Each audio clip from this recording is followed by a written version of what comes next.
peradilan anak itu di antara dua ini. Pertama kasus pencurian, ya kasus pencurian. Kemudian ada kasus penganiayaan, ya. Kasus pencurian itu banyak nih. Kadang-kadang ya misalnya pencurian kecil, minor ya. Misalnya katakanlah pencurian burung, pencurian sepeda, ya. Tapi itu barangkali kasus-kasus yang bisa dikategorikan yang bisa resist justice, atau penganiayaan yang misalnya murid pukul guru, ya kan, bisa Pak. Nah, pertanyaan potensial untuk jadikan bahan studi. Apakah kasus pencurian atau kasus penganiayaan atau kasus apa kira-kira Pak Atung? Siap, izin jawab. Ya. Dengan diversi memang diatur adanya tingkatan-tingkatan yang bisa dilakukan diversi ataupun restoratif. Ya. Terkait dengan hal itu bahwa ancaman yang di bawah 5 tahun yang bisa dikatakan untuk diversi ataupun di restoratif justice, terus bukan suatu pengulangan pidana bersifat residivis, ketika bahwa itu tidak menimbulkan konflik keamanan, Prof. Jadi misalkan kalau kasus-kasus yang seperti terlihat di gambaran Profesor tadi sebenarnya masuk juga dalam kategori justice dan diversi terhadap anak, bahwa itu antara lain pencurian, kemungkinan juga bisa termasuk penganiayaan, termasuk juga mungkin tindak pidana ringan. Ya.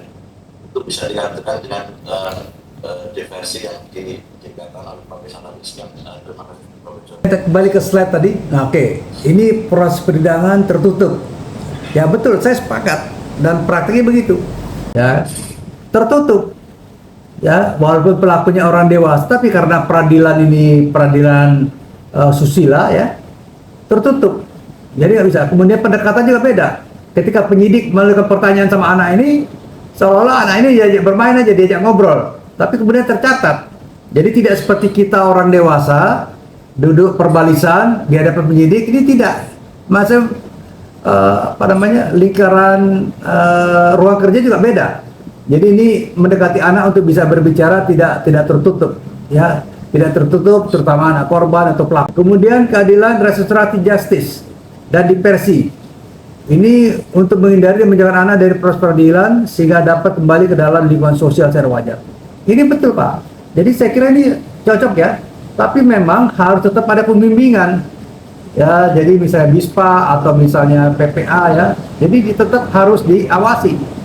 Ya, misalnya anak yang suka berkelahi tentunya harus dimonitor anak-anak ini ya. Anak ini yang suka berkelahi kemudian kecenderungannya bagaimana.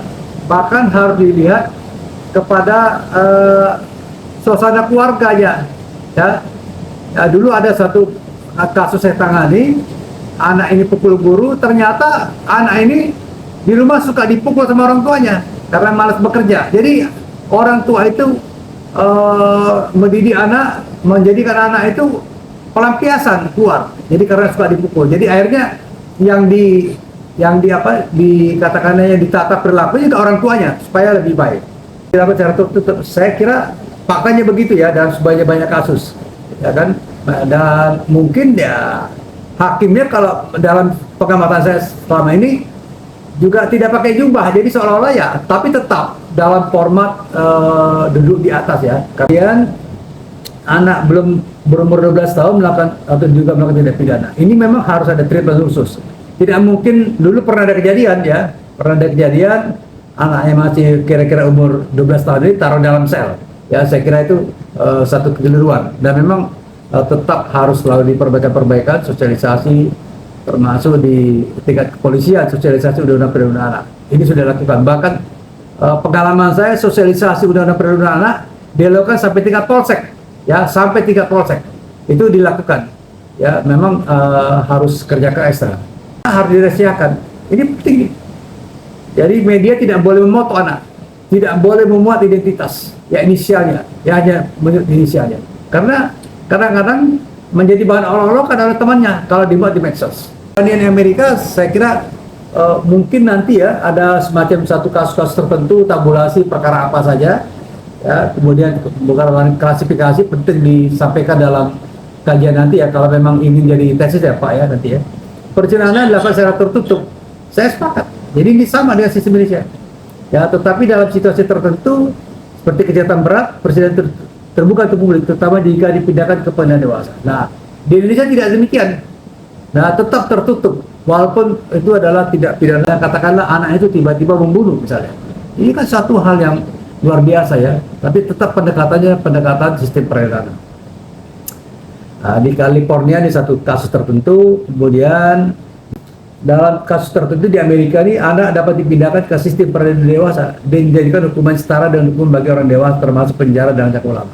Nah, ini harus ada satu studi kasus lah, ya kan, supaya kita bisa mengerti dalam kasus